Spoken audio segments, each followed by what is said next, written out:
Fulbright scholar at Durham University. Hi.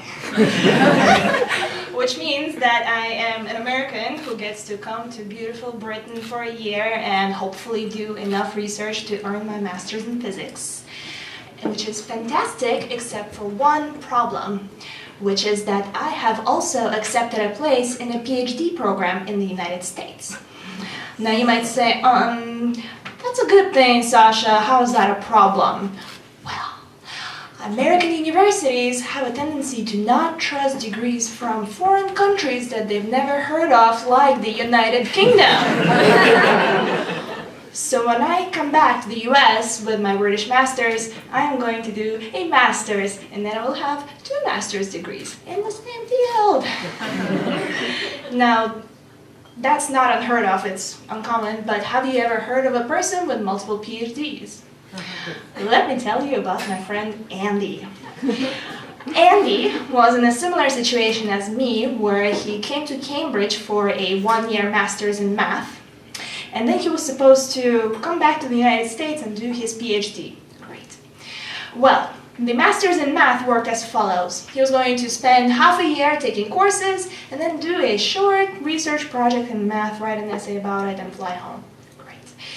Andy writes his essay, hands it in, the faculty at Cambridge read it, and they say, Andy, I'm sorry, but we can't give you this master's.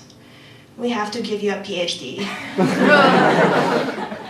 Apparently, the 4 months of work that Andy completed was better than the work that Cambridge postgrads tend to do in 3 years.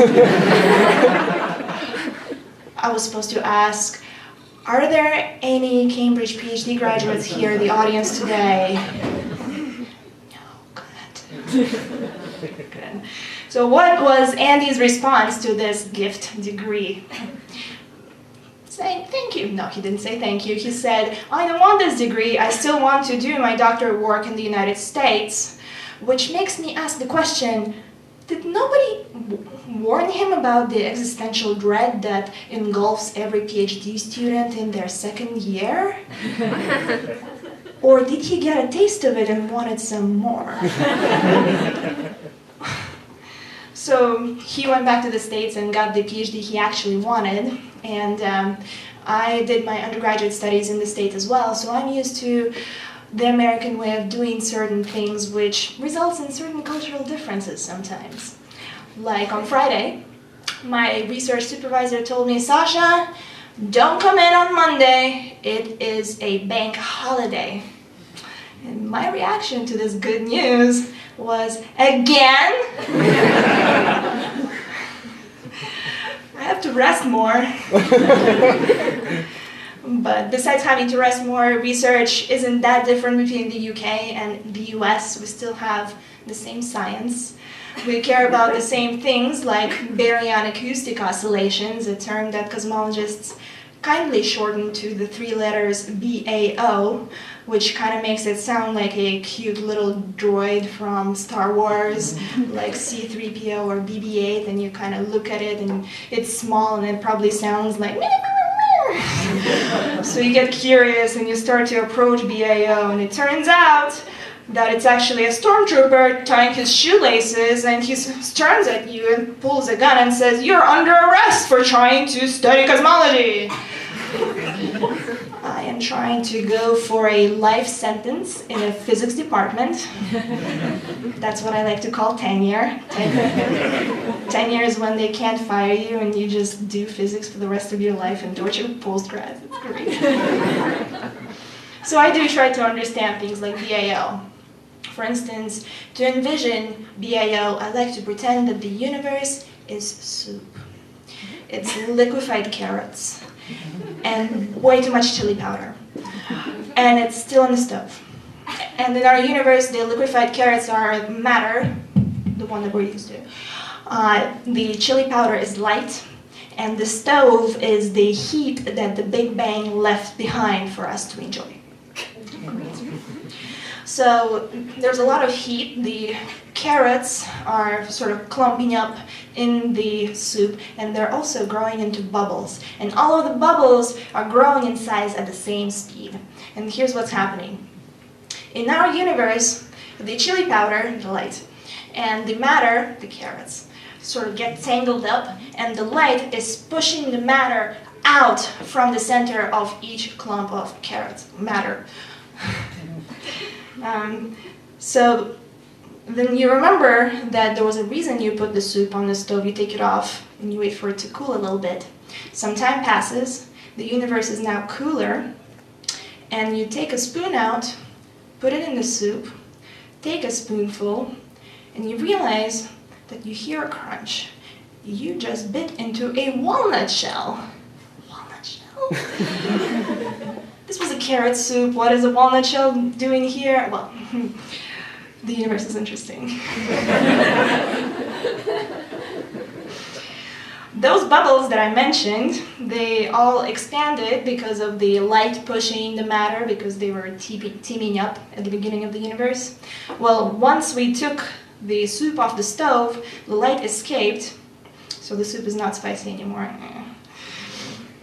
And the matter sort of stayed in place. Most of it collapsed back inside, so it formed in these galaxy clusters, but you're still left with this faint shell where galaxies ended up forming, and as a result, you broke a tooth on a cluster of galaxies. So, well done.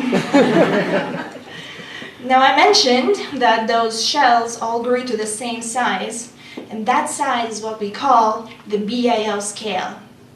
And this is a very useful tool for cosmologists, which they use to measure the 6 numbers that they can use to describe the entire universe. This is fascinating to me. Modern cosmologists can describe everything in existence with just 6 numbers that they call cosmological parameters. Now, by studying these cosmological parameters with things like BAL, they run the risk of being successful, running out of things to study, and losing their jobs. I'm not going to lose my job because I'm going to have 10 years, so I'm good. So BAL is super useful.